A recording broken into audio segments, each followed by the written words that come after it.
Hello student, मैं sir Abhishek Kumar Gupta. Welcome to my YouTube channel. जैसा कि आपको टॉपिक दिख रहा होगा, आज हम बात करने जा रहे हैं मैक्सिमम पावर ट्रांसफर थ्योरम की इन एसी सर्किट। हालांकि आपने मतलब बहुतों ने डीसी सर्किट में और एसी सर्किट में भी इसको पढ़ा ही होगा। क्लियर? ठीक है। ये बेसिकली एकेटीयू के सिलेबस के हिसाब से टॉपिक है network analysis and synthesis subject का। तो आज हम देखेंगे कि मैक्सिमम पावर ट्रांसफर थ्योरम हम कैसे डिफाइन करते हैं, कैसे लिखते हैं। लेकिन उसके पहले हमें ये जानना जरूरी है कि आखिर मैक्सिमम पावर ट्रांसफर होता कैसे है, क्या उसके पीछे का रीजन है, और जो थ्योरी पार्ट होती है, जो कंसेप्चुअल अप्रोच है जिससे थ्योरी जनरेट होता है, वो क्या निकल के आता है। तो उसके लिए आप सिंपल ये समझिए। सबसे पहले हम ये समझने की कोशिश करते हैं कि मैक्सिमम पावर ट्रांसफर हो कैसे रहा है, कहाँ हो रहा है। ये आपका एक लीनियर सर्किट है। क्लियर? ये एक लीनियर नेटवर्क है और यहाँ पे आपका लोड कनेक्टेड है। ठीक है, ये एक लोड हो गया। ये मान लिया मैंने, ये एक आरएल लोड है।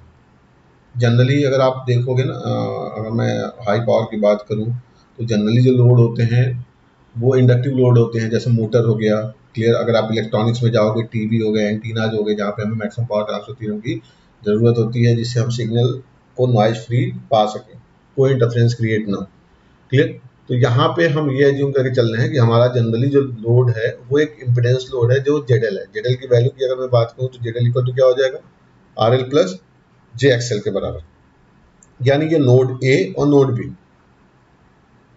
तो हम सबसे पहले क्या करेंगे कि नोड ए और बी के अक्रॉस जो आपका लीनियर नेटवर्क है, इसको समझने के लिए, ताकि सर्किट को आसान बना के हम इसको आसानी से सॉल्व कर सके, आप इस लीनियर नेटवर्क को थेवेनिन थ्योरम अप्लाई करके एक थेवेनिन इक्विवेलेंट सर्किट से रिप्लेस करेंगे।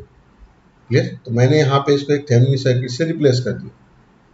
क्लियर? इस कॉम्प्लेक्स नेटवर्क को, जो भी आपका कॉम्प्लेक्सिटी कॉम्प्लिकेटेड नेटवर्क होगा, उसको मैंने सिंपली एक थेवेनिन इक्विवेलेंट इम्पीडेंस से रिप्लेस कर दिया, जहाँ पे ये मैं मान के चल रहा हूँ कि इसका जो इम्पीडेंस है वो जेड के बराबर आ रहा है। जेड यानी R plus J X. Clear?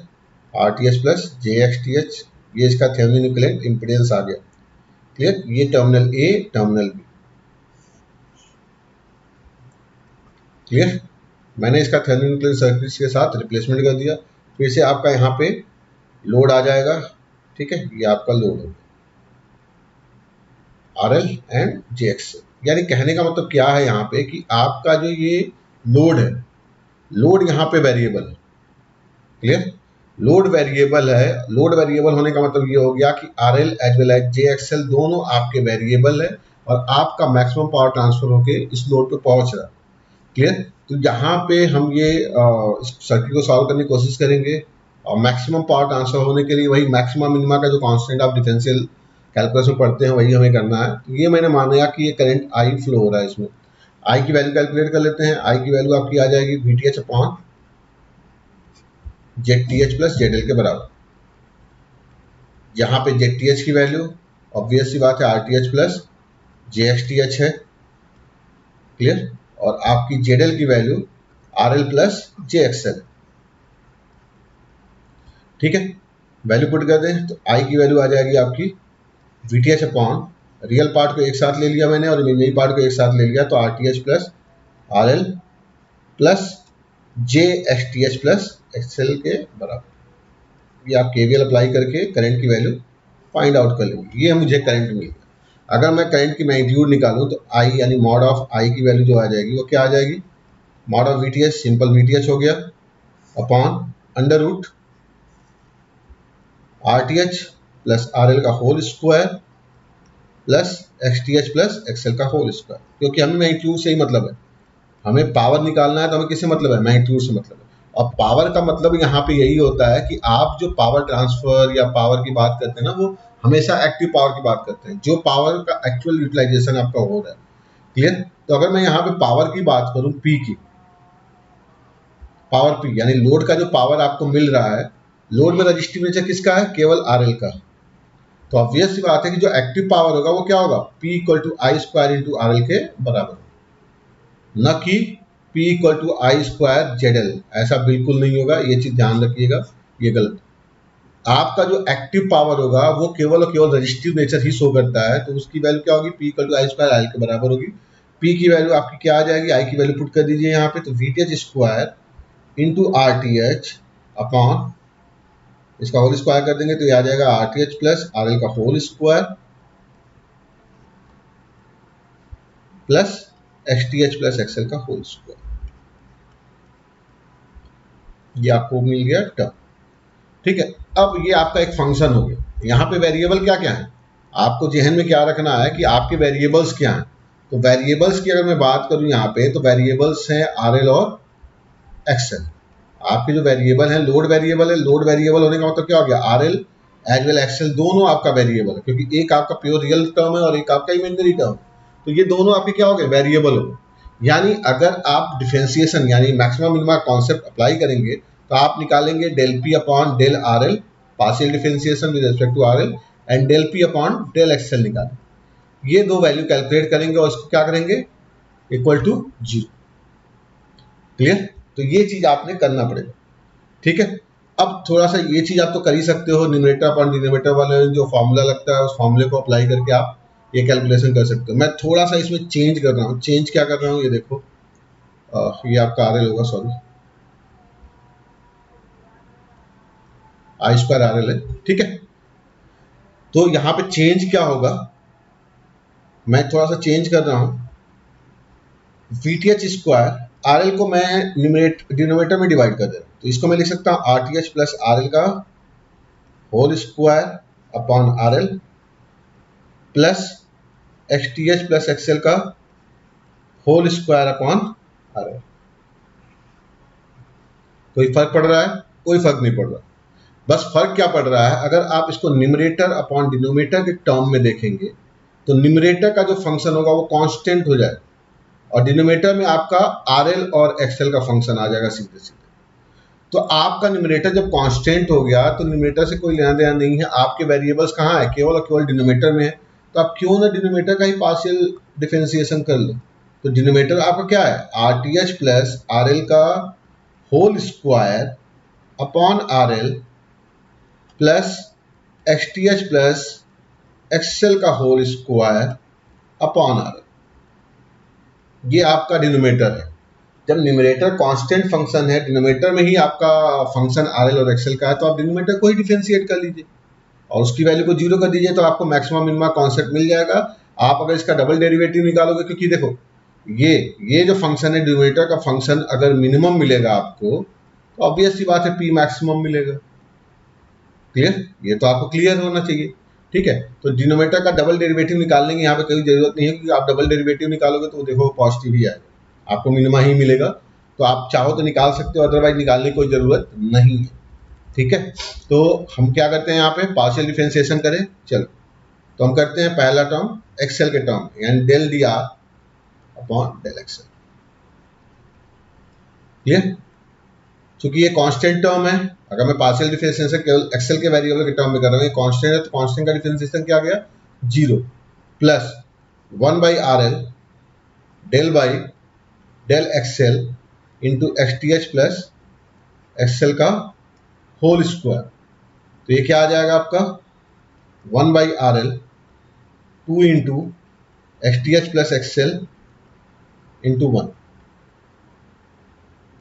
Clear, इसको क्या करोगे आप, 0 कर दोगे। ये मैंने डिफरेंशिएट कर दिया, आप भी डिफरेंशिएट कर सकते हो। ये आपका 0 हो गया। आर एल तो आपका 0 हो नहीं सकता, 0 क्या होगा, x T H plus XL की वैल्यू क्या होगी यहाँ पे, 0 के बराबर होगी। यानी यहां से आपका जो वैल्यू होगा 0 के बराबर ही होगा। यहां से क्या निकल के आया, आपका जो एक्सएल का वैल्यू आया वो minus of X T H के बराबर आ गया। क्लियर, तो आपने क्या देखा यहाँ पे, आपको जो पहला कंडीशन निकल के आ रहा है पावर मैक्सिमम ट्रांसफर होने के लिए, एक्सएल की value minus of X T H के बराबर आती है। अगर आप चाहो तो डबल डेरिवेटिव कर सकते हो। डबल डेरिवेटिव करोगे तो क्या आ जाएगा ये, अगर मैं यहाँ पे D R two upon D XL two करूँ पार्शियल डिफरेंशिएशन में, क्या आ जाएगा ये, सिंपली 2 बाई आर एल के बराबर। तो ये क्या आ गया, पॉजिटिव आ गया। पॉजिटिव होने का मतलब क्या हो गया, डिनोमिनेटर मिनिमम यानी पी की वैल्यू मैक्सिमम। क्लियर, तो ये करने की जरूरत नहीं है, आप चाहो तो करो, आप चाहो तो ना करो, अदरवाइज इसको करने की कोई जरूरत नहीं है, वो आपको मैक्सिमम ही मिलेगा पी की वैल्यू, क्योंकि डिनोमिनेटर आपका मिनिमम मिलना है। ये हो गया XL equal to minus X T H. अब हम दूसरा कंडीशन क्या लेंगे, दूसरा हम लेंगे del D R upon del R L. Clear? Del D R upon del R L करें तो ये क्या हो जाएगा, del upon del R L. यहाँ पे क्या है आपका R T H plus R L का whole square upon R L plus इसको एजिटी जान देते हैं, plus del by del R L 1 by मतलब H T H plus XL का whole square upon R L. ठीक है, अब यहाँ पे थोड़ा सा मैं चेंज कर रहा हूँ, del by del R L, आप R T H plus R L का होल स्क्वायर पूरा खोल दो तो ये आ जाएगा आपका R T H square plus R L square plus 2 R T H R L के बराबर upon R L. Clear? Plus यहाँ पे X T H plus XL का होल स्क्वायर क्या हो जाएगा, ये आपका कॉमन हो जाएगा, यानी यहाँ पे क्या निकल के आएगा, del upon del R L into मतलब 1 बाई आर एल। क्लियर? ठीक है, आगे बढ़ते हैं। आपको यहाँ से क्या मिलना है, ये आ जाएगा आपका del upon del R L. ठीक है, ये हो जाएगा आपका R T H square upon R L plus R L plus 2 times of R T H. मैंने आर एल से डिवाइड कर दिया, इसकी वैल्यू आ जाएगी H T H plus XL का होल स्क्वायर और इसका आ जाएगा -1 बाई आर एल स्क्वायर। ठीक है, आप अब डिफरेंशिएशन कर सकते हो तो यहाँ पे क्या हो जाएगा 1 by R L, R T H square common हो गया, 1 बाई आर एल का डिफरेंशिएशन क्या आ जाएगा -1 by R L square plus R L का differentiation 1, 2 R T H constant है तो इसका डिफरेंशिएशन 0, तो ये क्या आ गया आपका -1 by R L square into H T H plus XL का होल स्क्वायर। ठीक है, अब इसको हम क्या करेंगे, इक्वल टू 0 पुट करें। अब ये क्या हो गया, 0 के बराबर हो गया। जब ये 0 के बराबर हम पुट करेंगे तो देखो क्या हो रहा है, यहाँ पे क्या हो जाएगा, जब इसको 0 के बराबर पुट करोगे यानी निगेटिव वाला टर्म एक साथ ले लो तो R T H upon R L का whole square plus X T H plus XL का whole square upon R L का स्क्वायर इक्वल टू 1, ये आ जाना है। यानी आप क्या देख रहे हो, यहाँ से आप आर एल की वैल्यू अगर कैलकुलेट करोगे तो आर एल की वैल्यू आ रही है आपकी R L equal to under root, यानी आर एल स्क्वायर क्या आ जाएगा, R T H square plus X T H plus X का होल स्क्वायर, यानी आर एल की वैल्यू आ जाएगी आपकी R T H square plus X T H plus XL का होल स्क्वायर। ये आ गया दूसरा कंडीशन। क्लियर? ठीक है, ये दूसरा कंडीशन। पहला कंडीशन क्या था आपका, फिर से हम पहले कंडीशन पे जाएंगे। पहला कंडीशन क्या था आपका कि एक्सएल की value must be equal to X T H, यानी XL plus X T H की वैल्यू क्या थी, 0। क्लियर? 0 था तो यहाँ पे क्या हो जाएगा, H T H plus XL की वैल्यू फिर से 0 पुट कर देंगे आप, तो आपका आर एल क्या आ जाएगा, आपका आर एल आ जाएगा आर टी एच के बराबर। यहाँ पे X T H plus XL की वैल्यू क्या हो जाएगी, 0, वैल्यू पुट कर दो तो आर एल की वैल्यू क्या आ जाएगी, आर टी एच के बराबर, यानी आपका मेन कंडीशन ये निकल के आ गया, ये R L equal to R T H और XL equal to minus of X T H, ये कंडीशन निकल के आ गया। यानी अगर मैं जेडल की बात करूं तो जेडल की वैल्यू क्या हो जाएगी, जेडल हो जाएगा आपका, जेडल क्या हो जाएगा आपका are L plus J XL के बराबर, यानी आर एल की वैल्यू क्या है आर टी एच और एक्सएल की वैल्यू क्या है minus X T H, value put कर दें और ये क्या है जे टी एच के कॉन्जुगेट के बराबर। क्लियर? ठीक है, तो फॉर इंडक्टिव लोड आप क्या देख रहे हो कि मैक्सिमम पावर तब ट्रांसफर होगा जब जेडल की वैल्यू जेड टी एच के कॉन्जुगेट के बराबर हो जाए। क्लियर?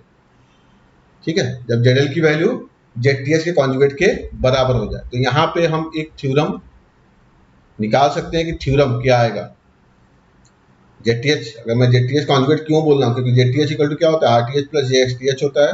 आप जब इसका कॉन्जुगेट निकालते हो, किसी भी कॉम्प्लेक्स का कॉन्जुगेट निकालते हो तो इमेजिनरी टर्म क्या हो जाता है, निगेटिव। क्लियर? तो ये हो जाएगा आर टी एच माइनस जे एक्स टी एच के बराबर। क्लियर? ठीक है, अब मैं बात करने जा रहा हूँ यहाँ पे कैसे हम इस थ्योरम को लैंग्वेज में फ्रेम करेंगे। तो क्या बोलोगे आप, मैक्सिमम पावर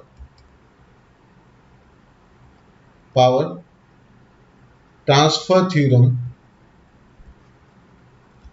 वही लैंग्वेज है आपका, लैंग्वेज बिल्कुल चेंज नहीं होना। Theorem states that in any linear circuit, किसी भी लीनियर सर्किट में, if maximum power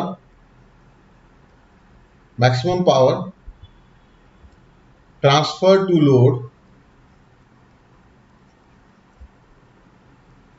load when load impedance की वैल्यू क्या हो जाए, conjugate of is equal to conjugate of Thevenin equivalent impedance, Thevenin's equivalent impedance होता है।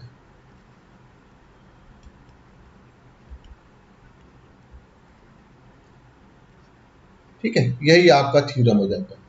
तो थ्योरम अपने लैंग्वेज में लिखना है, कोई परेशानी भी नहीं होनी चाहिए, यानी ZL की वैल्यू कॉन्जुगेट ऑफ ZTH के बराबर। और उसका प्रूफ आपको मैंने ऊपर दिखाई दिया, इसलिए मैंने पहले प्रूफ बताया आपको, उसके बाद हमने लैंग्वेज में इसको पिरोया है।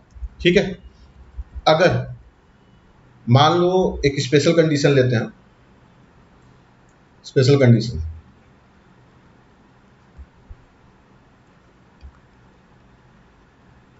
If load is pure resistive, अगर लोड आपका प्योर रजिस्टिव हो, is pure resistive, pure resistive होने का मतलब क्या हो गया, ZL की वैल्यू हो जाएगी RL के बराबर। ZL की वैल्यू RL के बराबर होने का मतलब क्या हो गया, XL की वैल्यू हो गई 0। जब ZL की वैल्यू RL के बराबर हो गई यानी XL 0 हो गया, तो मैक्सिमम पावर ट्रांसफर थ्योरम का कंडीशन क्या कहता है, मैक्सिमम पावर ट्रांसफर केवल एक वेरिएबल रहेगा ना, यानी del P by del RL का लॉजिक लगेगा। अब यहाँ पे केवल del P by del RL आएगा, वो 0 हो जाएगा। तो वहां से हमने क्या निकाला था कि RL की वैल्यू क्या आई थी, अगर आप ऊपर देखोगे तो RL की वैल्यू आई थी under root RTH square plus XTH plus XL का होल स्क्वायर, ये हमारा निकल के आया था। ठीक है, तो यहाँ पे आपका XL 0 है, XL 0 है तो वैल्यू XL की 0 पुट कर दो, क्योंकि आपने तो del P by del RL तो निकाला था। ठीक है, तो RL की वैल्यू क्या आ जाएगी यहाँ पे, under root RTH square plus XL की वैल्यू हमने 0 पुट कर दी, XTH स्क्वायर के बराबर, यानी RL की वैल्यू क्या हो जाएगी, मॉड ऑफ ZTH के बराबर हो जाएगी। तो ये एक स्पेशल कंडीशन आप लोग हमेशा अपने दिमाग में रखिएगा कि अगर आपका लोड प्योर रजिस्टिव है तो उस कंडीशन में आपका मैक्सिमम पावर ट्रांसफर तभी होगा जब RL की वैल्यू आपकी मॉड ऑफ ZTH के बराबर हो जाए। ये एक स्पेशल कंडीशन निकल के आता है। क्लियर, और वो स्पेशल कंडीशन क्या है, del P by del RL, इसके लिए भी निकालोगे क्योंकि वहां पे XL है नहीं, तो del P by del XL निकालने की कोई जरूरत नहीं है। तो RL की वैल्यू क्या हो जाएगी, under root RTH square plus XTH square, यानी मॉड ऑफ ZTH के बराबर हो जाएगी। तो इस पर भी कई सारे प्रॉब्लम फ्रेम होते हैं, तो ये कंडीशन आपने हमेशा ध्यान रखना। अब मैं यहाँ पे ऐसा बोल नहीं सकता हूँ प्योर इंडक्टिव लोड हो जाए, क्योंकि प्योर इंडक्टिव लोड का मतलब क्या होगा, कोई एक्टिव पावर ट्रांसफर ही नहीं हुआ वहां पर। क्लियर, कोई रजिस्टिव नेचर ही नहीं है तो एक्टिव पावर नहीं है। क्लियर, एक्टिव पावर होने के लिए आई स्क्वायर आर चाहिए, ना कि आई स्क्वायर एक्स चाहिए। क्लियर, अब हम बात करते हैं इफिशियंसी की, यानी पी मैक्स के वैल्यू की। अगर मैं पी मैक्स के वैल्यू की बात करूं, पी मैक्स, तो पी मैक्स की वैल्यू क्या आएगी, आपको पी मैक्स की वैल्यू कब मिलेगी, when R L equal to R T H and X L equal to minus of X T H. जब ये वैल्यू आप पुट करोगे तो आपको पी मैक्स मिलेगा। क्लियर, तो P इक्वल टू आपका क्या निकला था, P इक्वल टू निकला था VTH square upon VTH square into RL upon RTH plus RL का whole square plus XTH plus XL का होल स्क्वायर। ये आपका फॉर्मूला निकला था जब आपने पावर को कैलकुलेट किया था। ठीक है, तो ये पावर की वैल्यू होती है, लेकिन आपको क्या करना है, P की वैल्यू P मैक्स के बराबर तब होगी जब RL की वैल्यू क्या हो जाए, RTH यानी VTH square into RTH, clear, upon RTH plus RL यानी 2 RTH का whole square plus XL plus XTH की वैल्यू क्या हो जाएगी, 0, क्योंकि XL की वैल्यू माइनस XTH है तो ये 0 स्क्वायर। यानी यहाँ पे क्या आ गया आपका P मैक्सिमम, आपका यहाँ पे P मैक्सिमम आ गया आपका P max equal to VTH square upon 4 RTH के बराबर। ये आपका हो गया maximum power deliver to load. तो लोड पे आपका पावर डिलीवर हो रहा है वो आपका हो रहा है VTH स्क्वायर अपॉन 4 RTH के बराबर। क्लियर? ठीक है। अब हम बात करते हैं इनपुट पावर की। अगर मैं इनपुट पावर पूछूं तो इनपुट पावर क्या होगा? VTH इंटू आई। क्लियर? VTH की बात करूं, आपका VTH एज इट इज है। आई की बात करूं तो VTH upon under root RTH plus RL का whole square plus XTH plus XL का होल स्क्वायर। ये आपका आई था। ठीक है। और maximum power transfer theorem condition में आपका क्या है? आपका ये VTH स्क्वायर हो गया अपॉन RTH की वैल्यू और RL की वैल्यू क्या हो जाएगी? RTH के बराबर हो जाएगी। तो under root 2 times of RTH square plus XTH plus XL की वैल्यू फिर से 0, क्योंकि XL की वैल्यू माइनस XTH के बराबर। वैल्यू पुट कर दिया हमने, तो ये मुझे मिल गया VTH square upon under root है तो अंडर रूट से बाहर आ जाएगा, तो ये क्या आ जाएगा? 2 RTH। यानी P इनपुट कितना आ गया आपका? VTH square upon 2 RTH। Clear? ठीक है। अब मैं बात करता हूं एफिशिएंसी की। लोग समझते हैं कि मैक्सिमम पावर ट्रांसफर थ्योरम हो रहा है तो एफिशिएंसी मैक्सिमम हो गई। नहीं, मैक्सिमम पावर ट्रांसफर हो रहा है, लेकिन सिस्टम की एफिशिएंसी क्या हो सकती है? कुछ भी हो सकती है, वो डिपेंड करता है आउटपुट अपॉन इनपुट पे। तो यानी मैं एफिशिएंसी की बात करूं यहाँ पे, तो एफिशिएंसी क्या होगा? P मैक्सिमम, मैक्सिमम पावर की एफिशिएंसी मैं बता रहा हूँ जब मैक्सिमम पावर ट्रांसफर होगा, इन नीटा मैक्स की बात कर रहा हूँ। Clear? P maximum upon P के बराबर। P मैक्सिमम की वैल्यू कितनी है? VTH square upon 4 RTH। और P इनपुट कितना है आपका? VTH square upon 2 RTH। ये वैल्यू आ जाएगी आपकी 2/4। बाकी सारे टर्म एक दूसरे से कैंसिल आउट। RTH से RTH cancel out, VTH square से VTH स्क्वायर कैंसिल आउट, 2/4 यानी 1/2। क्लियर? यानी नीटा मैक्स अगर मैं परसेंटेज में निकालूं कि मैक्सिमम पावर जब ट्रांसफर हो रहा है तो उस कंडीशन में मैं मैक्सिमम एफिशिएंसी नहीं बोल रहा हूं मैं, आप कंफ्यूज मत होइएगा। ये this is not term as maximum efficiency. Clear? ये आपका है percentage efficiency for maximum power transfer. 100 से मल्टीप्लाई कर देंगे, क्या आ गया? 50%। यानी अगर आपका मैक्सिमम पावर ट्रांसफर हो रहा है तो एफिशिएंसी कितनी होगी? एफिशिएंसी होगी आपकी 50%। क्लियर? ठीक है। For maximum power transfer to load. अगर आपका मैक्सिमम पावर ट्रांसफर हो रहा है लोड पे, तो आपका क्या होना है? 50%। ये भी आप दिमाग में रखिए। तो ये चीजें हैं, यही आपके मैक्सिमम पावर ट्रांसफर थ्योरम के लॉजिक्स हैं, जो मेरे ख्याल से आपको क्लियर हुए होंगे। मेन था वो पॉइंट जब प्योर रेजिस्टिव लोड होता है तो उस कंडीशन में क्या होता है। तो ये सारी जानकारी होना जरूरी है। हम अगले लेक्चर्स में न्यूमेरिकल को डिस्कस करेंगे, और न्यूमेरिकल डिस्कस करके हम सारे कॉन्सेप्चुअल व्यू को समझने की कोशिश करेंगे। मेरे ख्याल से आपको क्लियर हुआ होगा कि मैक्सिमम पावर ट्रांसफर थ्योरम होता क्या है, कहता क्या है। ठीक है, थैंक यू वेरी मच।